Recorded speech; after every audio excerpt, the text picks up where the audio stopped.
Hey, welcome home. How was work today, sweetheart? That's good. That's great to hear. Hmm? I'm home early? Um, well, Halloween's the busy season for the haunted house I work at. When November hits, things tend to slow down a little bit. You're at a moment to talk? Okay, good. Because I really need to talk with you. Just get your clothes off, or your jacket off, and you may want to sit down for this. I'll just stay floating in the air. Okay, there you go. You comfy? Okay, good. So, here's the thing. I might be losing my job at the haunted house. I said might. There's nothing set in stone yet, but we'll see. Though, given my behavior, I probably am going to get fired from my job. Look, let me explain myself. So, the haunted house welcome center, Lauryn. Well, the majority of the employees are monster girls who basically, what we do is we scare people in a haunted house. Well, there was one human guy in particular who was enjoying himself a little too much and tried harassing me. Yeah, the Dullahan girl I work with. Really nice. I brought her over occasionally for tea. Yeah, well, the guy was harassing her. He didn't do anything too violent, but he was making her uncomfortable, and so I possessed him, and I made him do some really embarrassing shit. Nothing drastic, but just something to knock him down a few pegs. The boss didn't say anything, but I can tell she's got a bit on her mind. So, yeah.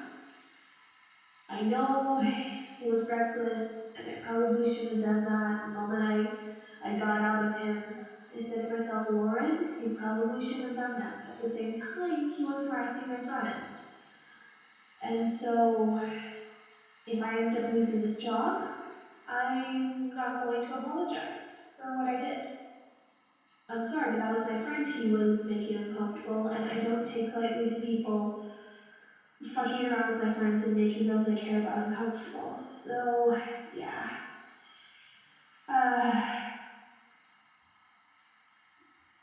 You're not mad at me for what I did?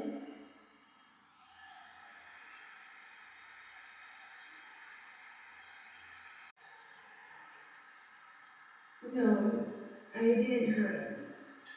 That would be in violation of the interspecies exchange bill. I just possessed him. Mm-hmm. You're proud of me for standing up for my friends? Hey, I do the same for you, and I love you. I love you lots and lots and lots. You're my person. You're my human. You're more than just host family to me. Besides, you're a breath of fresh air. Yeah.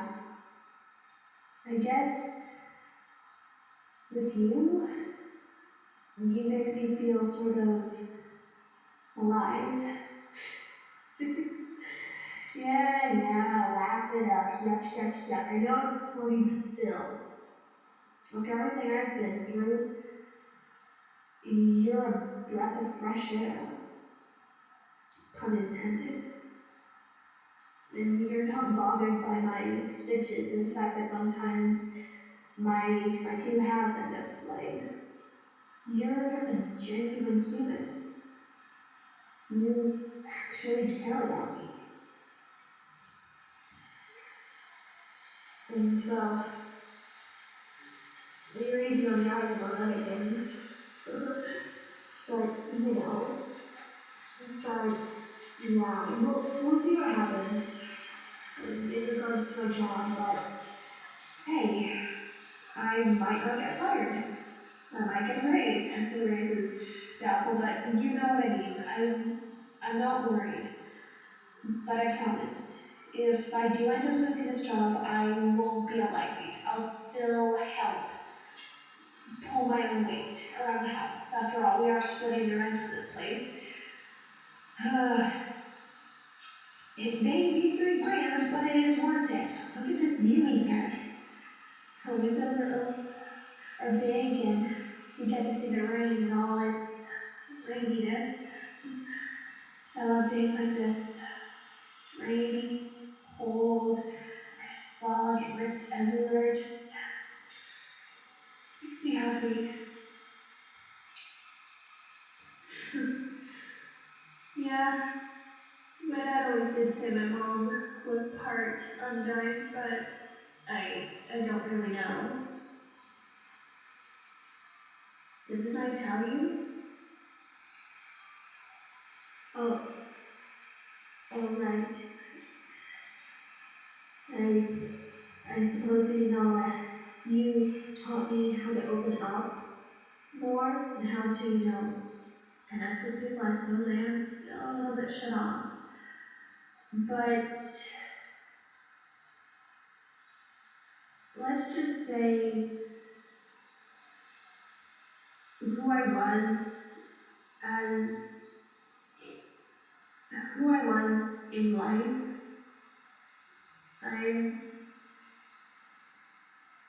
I'm still that person, but I'm different now. You know what I mean?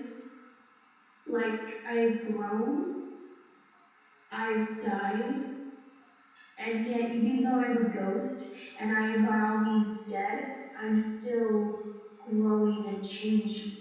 You know what I mean? Yeah. That's another thing you understand, and again, you're not bothered with the fact that I'm dead. The fact that you even think I'm even remotely pretty, especially with my stitches and my floating parts. You're just a genuine human being. That's one of the many things I love about you. It's one of the things that got me to fall in love with you. So, what about you? How was your day at work? Dragon's milk? Maybe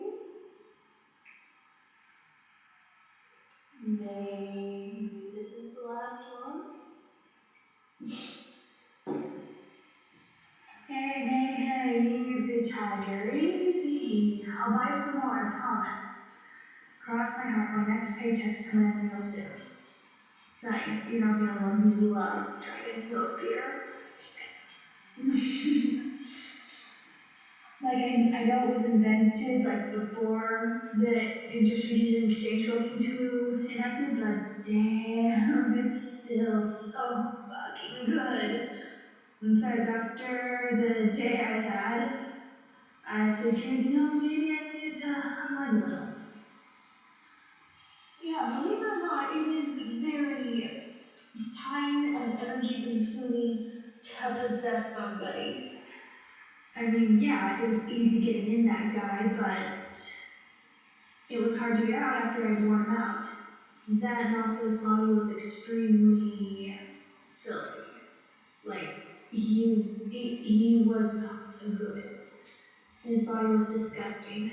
I like your body a lot better, but I would never possess you. Ever. Ever, ever, ever. Like, unless you were okay with me possessing you, I'd never do it. Ever. I promise I won't. Never in a million gazillion years. Besides, as as they put it in the Beetlejuice musical, it is kind of violating. I mean, obviously you have ghosts like me who try to make it as non-invasive as possible, but then you still have others like Beetlejuice who are very violating and pervasive and trying to get into every nook and cranny of your body and just and people think I'm weird because I died because I got sawed in half because of a magic trick. At least I don't go around possessing people. Again, it was just that one time with that one guy harassing me. And if I were to make it a habit, which I don't plan to, don't worry, even if I did try and make it a habit, I would only go after people who, deserved getting taken down a peg or two. Anyway, but yeah. Here. Why don't you grab a glass and, hmm? Well, if you wanted to, I suppose we could cuddle up and watch a movie. I'm actually getting kind of hungry. Yeah. Well, you're a magician in training, so when I want to eat or drink, I've just practiced drawing those sigils you taught me. Hence why I'm still able to enjoy, dragon's milk and food. It's one of the things that make my afterlife pleasurable, among other things. Obviously, you're the top priority. You're the highest ranking thing. You make my afterlife wonderful. So, what kind of movie do you want to watch? And if you say anything Christmas related, I will have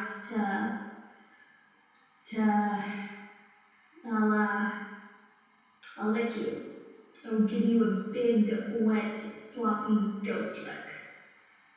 We haven't even had Thanksgiving yet, so calm down and let's wait until December rolls around before we start watching the Christmas stuff. Besides, I miss Halloween, dang it.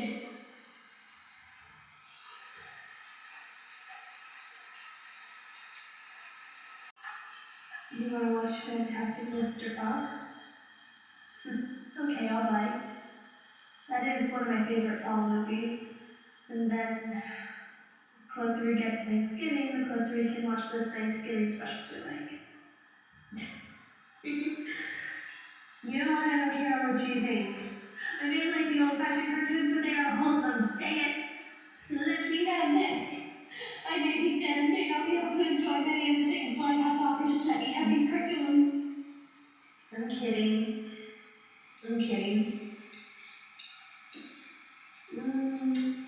Anything I watch with you, for the most part, is enjoyable. And if nothing else, it's fun to riff on. So, best of both worlds. Speaking of, what are we gonna do for dinner? I think we still got some leftovers in the fridge, or we could crack open some more Dragon's Milks. This wasn't the last one, by the way, that I'm drinking. It's not the last one. I got 3 packs. Yep, last paycheck. But we can crack open some Dragon's Milks, and we could also, order some pizza. Besides, it's rainy days. I feel the need to cuddle and watch some movies, but yeah. So, what do you feel like eating? Leftover then? Alrighty, fair enough. So, I'll heat up the leftovers and get the drinks, and you fire up our good old DVD player, and we watch Fantastic Mr. Fox? Alrighty. Sounds like a plan.